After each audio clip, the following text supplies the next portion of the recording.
Waalaikumsalam warahmatullahi wabarakatuh. Apa kabarnya Ibu? Alhamdulillah baik.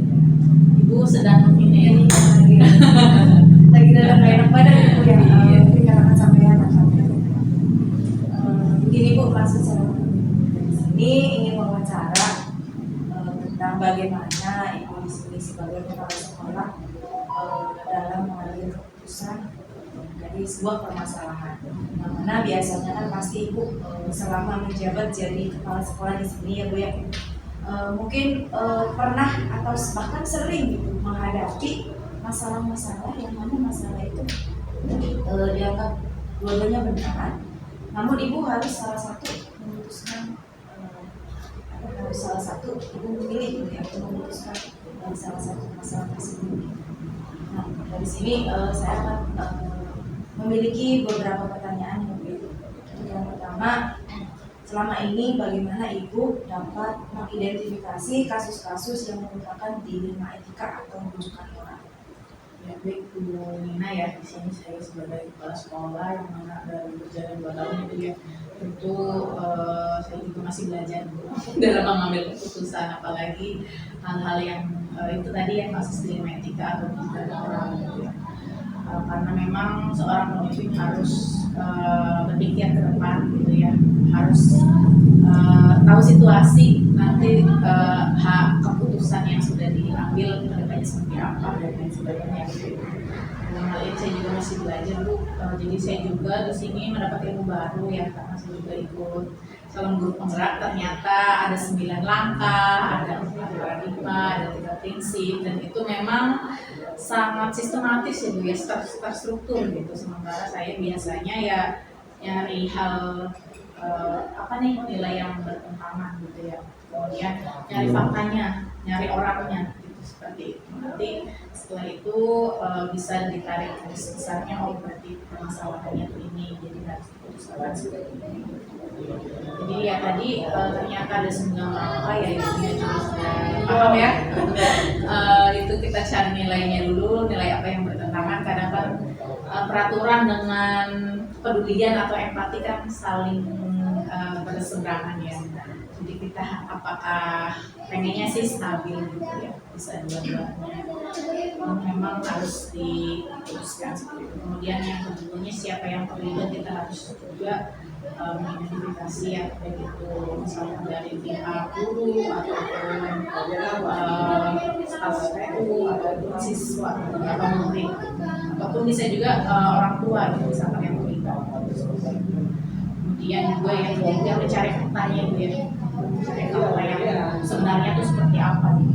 Kemudian yang keempatnya kita menguji gitu ya, ada apakah harus itu melanggar hukum atau tidak, melanggar kode etik tidak gitu ya.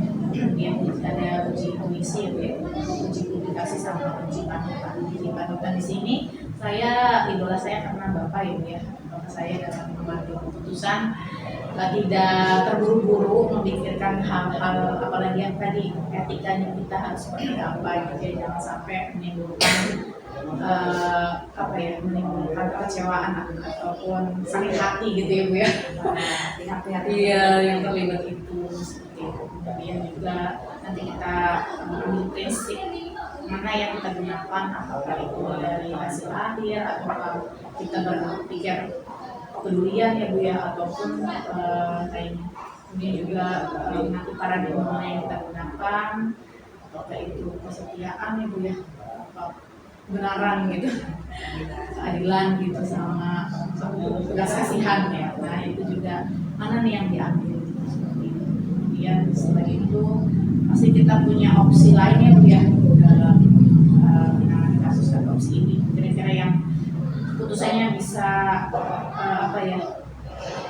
tidak menimbulkan reaksi atau tidak menimbulkan gejolak yang lebih gitu Bu, tapi yang bijak lah intinya gitu ya, seperti itu. Kemudian buat keputusan, kemudian setelah keputusan kita juga berpikir nanti kedepannya 1 tahun atau 2 tahunnya seperti apa nih dari kasus yang sudah diputuskan. Jadi pada intinya sih dalam konteks keputusan tidak buru-buru ya, harus mempertimbangkan dari berbagai aspek, dari segala hal yang terlibat agar keputusan keputusan yang diambil bisa bermanfaat bagi semua pihak itu ya Bu ya. Lalu pertanyaan yang kedua, selama ini bagaimana Ibu menjalankan pengambilan keputusan di sekolah Ibu, terutama untuk kasus-kasus di mana ada dua kepentingan yang sama-sama benar atau sama-sama mengandung nilai kebajikan? Ya, misalkan ya kalau sama-sama benar, misalkan ada kedua kegiatan ya Bu ya, yang sama-sama bagus juga gitu kayak misalkan apa ya, lomba apa dengan lomba apa tentu kan membutuhkan biaya dua-duanya. Apakah kita mengambil yang mana dulu nih prioritasnya gitu, ini juga dilema juga ya Bu ya, karena sama-sama benar gitu ya, intinya untuk siswa bisa berprestasi gitu. Cuma keadaannya seperti ini nih keuangannya gitu, jadi memang iya, jadi kemampuan kita dulu nih ya, intinya mah ingin ya semua gitu. Cuma ya itu diprioritaskan dulu, kira-kira yang lebih siapnya yang mana gitu. Beberapa pertimbangan ya. Lalu langkah atau prosedur seperti apa yang biasa Ibu lakukan selama ini? Langkah-langkahnya tadi ya Bu ya udah disebutkan apa sih inginnya gitu ya. Cuma sebelum CGP beberapa langkah aja sih Bu, jadi lebih simple gitu dulu. Yang dulu ternyata sekarang ikut CGP wah banyak juga yang harus ditempuh gitu ya. Kan biasanya kan mencari fakta ya Ibu, intinya kan kita mencari fakta dulu kalau kasus itu, mencari fakta misalkan berasal dari siswa, berarti kan otomatis kualitasnya dulu siswa ini kenapa bermasalah terus gitu kan, bisa nanti kan kita jadi ini ya apa detektif ya Bu ya, detektif pasti begini gitu ya, mencari kebenaran gitu, siswa itu seperti apa di rumahnya ini dan lain sebagainya. Ini juga bisa dari bantuan BPJS gitu ya. Kemudian setelah sudah lengkap nih ya Bu ya, dari ini seperti ini, faktanya ini seperti ini, seperti ini. Lalu ya kita diskusikan bersama sih, diskusikan bersama kira-kira nanti keputusan kita itu bisa diterima gitu, dengan alasan yang logis ya, dan tentu peraturan kita juga punya peraturan sekolah yang bisa dikaitkan juga dengan peraturan, walaupun memang setiap kebijakan kan tidak bisa menyenangkan semua pihak gitu ya, tapi kita mengambil bijaknya aja gitu. Kayak misalkan yang berat itu kenaikan kelas ya Bu ya, kenaikan kelas dilema juga Bu sebenarnya, betul dilemanya apakah kita menghentikan siswa gitu ya masa depannya, tapi kan kita enggak seperti itu ya Bu, kita biarkan naik namun pindah. Jadi ini harus bisa soalnya kalau terus dilanjutkan di sini nah, seperti itu udah beberapa kali kan ya Bu ya, tahapan ini dari maksimal gitu ya Bu ya. Lalu di sini Bu, hal-hal apa saja yang selama ini efektif untuk keputusan dan kasus? Yang paling efektif itu diskusi atau musyawarah. Jadi saya juga jadi pemimpin tidak boleh otoriter ya, bukannya ingin sudut pandang saya tuh ini yang benar, ini enggak. Jadi saya mendengarkan dari berbagai pihak, dari wali kelas, dari guru BK, dari siswanya atau dari orang tuanya. Yang paling efektif itu diskusi sih Bu, diskusi, komunikasi itu paling efektif. Jadi itulah kita menghargai dan mengakui gitu keberadaan mereka, sehingga nanti pada saat keputusan mereka juga bisa paham gitu, oh iya seperti itu, jadi saling memahami. Jadi dalam memutuskan kebijakan juga salah satunya dengan diskusi itu akan menemukan fakta-fakta ya Bu ya dari kasus yang dialami ya Bu ya. Baik, untuk berikutnya hal-hal apa saja yang selama ini merupakan tantangan dalam mengambil keputusan pada kasus ini? Kalau tantangan tentu berasal dari hati nurani ya Bu. Kadang kita rasa kepedulian, empati itu muncul gitu Bu. Kasihan ternyata di rumahnya tuh seperti itu, pantesan anaknya jarang masuk, kan kurang sayang, ada rasa kasihan, tapi peraturan kita kan seperti itu ya Bu ya, untuk naik kelas harus 90% kehadiran dan sebagainya. Jadi ya saya tadi sebuah dilema tantangannya dari hati nurani yang dia nurani kita, kemudian beda pendapat juga tantangan kayak misalkan butuh-butuhkan ibu ya ini ya segini ini gitu kan ya kenapa dari gurunya seperti ini, dari wali kelasnya seperti ini, dari orang tuanya seperti ini, dari siswanya seperti ini, kok jadi susah nyari benang merahnya itu. Iya, tantangannya itu sih beda pendapat sama iya hati nurani. Lalu apakah ibu memiliki sebuah jadwal tertentu dalam penyelesaian kasus ini? Biasanya kalau jadwal sih insidental ya Bu ya, kita tergantung kasusnya itu seperti apa. Kasus apa sih yang merokok di sekolah gitu ya, berarti kan otomatis bisa berbeda. Jadi intinya kalau kasusnya kan ada 3 kasus ya Bu ya, ada ringan, ada sedang, ada berat, itu kan pasti penanganan atau jadwalnya juga dalam mengambil keputusan kan ada rentang waktunya. Kalau misalkan ringan bisa langsung secara ya, kalau sedang ya kita apa ya memberi beberapa waktu lah, 2 hari atau 3 hari. Kalau yang berat kita bisa lebih lama tapi harus segera diselesaikan juga. Jadi insidental sih tergantung kasusnya. Kalau sudah kriminal ya itu beda lagi. Selain pimpinan pembukti di sini juga ada keterlibatan dengan polisi ya, lalu 2 pertanyaan lagi nih Bu ya. Ya. Adakah seseorang atau faktor yang selama ini dalam membantu ibu mengambil keputusan pada kasus ini?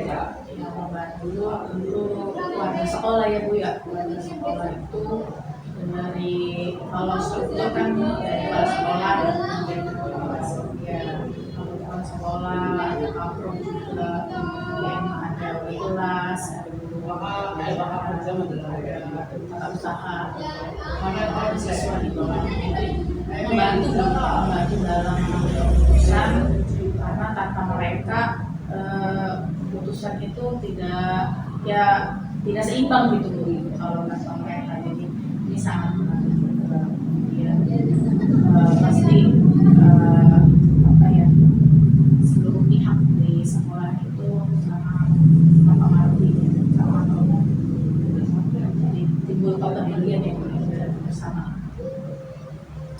Lalu ini Bu, satu lagi nih Bu ya pertanyaannya, dari semua hal yang telah disampaikan sama ibu tadi, kira pembelajaran apa yang bisa kita terima sendiri dalam mengambil keputusan?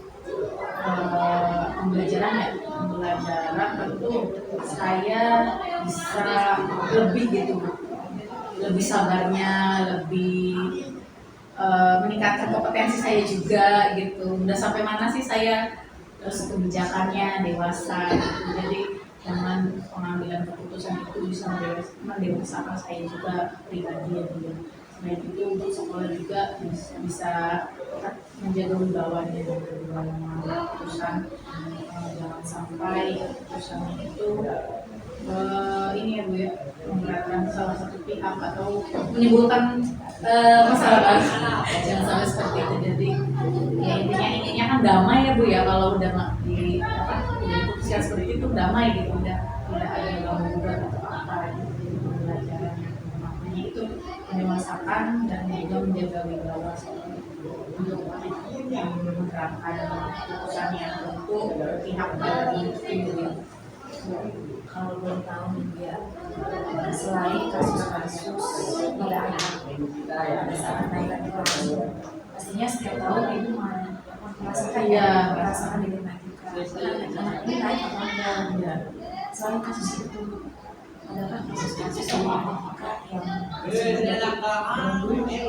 ada ada ya, karena memang kita malah lebih susah ke ini ya, ke orang dewasa gitu. Jadi ada beberapa pertimbangan kayak kita harus menjaga etika profesinya, jangan sampai apa ya, misalkan yang pasti kan punya kesalahan itu ya, setiap guru kan punya kesalahan, saya juga sama punya kesalahan. Kesalahan itu kan lebih baik jangan adanya seperti itu. Saya juga sudah menekankan ke Kapolsek, ke yang lainnya agar kalau nanti salah menindak memberi memberi peringatan ya Bu ya, intinya kepedulian sih sebenarnya sih, lebih ke kepedulian, hanya mungkin caranya beda-beda. Ini ya udah memberi pengarahan gitu, ada tempatnya kan, misalkan Kapolsek ada tempatnya gitu, silakan kalau mau itu langsung diambil aja, atau apa ya, bisa biar diterima gitu Bu, tidak ada yang disakiti seperti itu. Namun kita balik lagi, setiap orang kan punya karakter yang berbeda. Saya juga tidak bisa merubah seseorang, Bu, tidak bisa. Yang bisa merubah kan dirinya sendiri. Saya hanya bisa memberi arahan-arahan, namun yang mungkin nanti berproses gitu ya, proses. Jadi seperti itu sih biasanya, salah bahas gitu ya, ya itu seperti itu. Jadi ya intinya saya mencari fakta ya Bu ya, mencari fakta itu seperti ini ya, misalkan banyak dari katanya ingin seperti apa gitu kan, nanti misalkan perlu dihadirkan dua-duanya, dihadirkan. Saya pernah menghadirkan dua yang sedang berselisih, dihadirkan, udah saling maaf udah gitu. Setelah itu ya kita profesional lagi tuh Bu, jadi jangan sampai setelah damai masih gitu ya Bu, masih cuek-cuekan katanya ya. Mungkin setiap orang berbeda penerimaannya Bu ya. Proses menerimanya kan beda-beda ya. Ada yang udah gitu kan, ada yang membekas sampai beberapa ya, itu kan proses juga sih, nggak bisa saya nggak bisa menghakimi seperti itu sih Bu yang bisa saya lakukan gitu. Ya nanti kedepannya seperti apa nanti inilah berproses mungkin ya Bu ya. Iya seperti itu sih kalau guru gitu. Kalau guru kan kita juga apa ya, ada bebannya juga ya, artinya beban kitanya gitu. Ini benar nggak ya ngomong seperti ini, benar nggak ya gitu. Pasti ada beberapa pertimbangan, tapi yang paling penting ya itu memberi arahan gitu, dan bimbingan ya, agar ya bisa nyaman loh kerjanya gitu. Jadi menciptakan positif aja di sekolah. Selain gurunya udah nyaman kan pasti siswanya juga nyaman. Ya namanya instansi kan ada rintangannya gitu. Iya, jadi ya dilalui aja. Maksudnya dijalani aja. Mungkin itu saja Bu pertanyaan dari saya, hasil wawancara dari saya. Saya ucapkan terima kasih Bu ya, yang menyempatkan waktunya untuk memenuhi tugas saya ini. Terima kasih. Iya, sama-sama Ibu. Waalaikumsalam.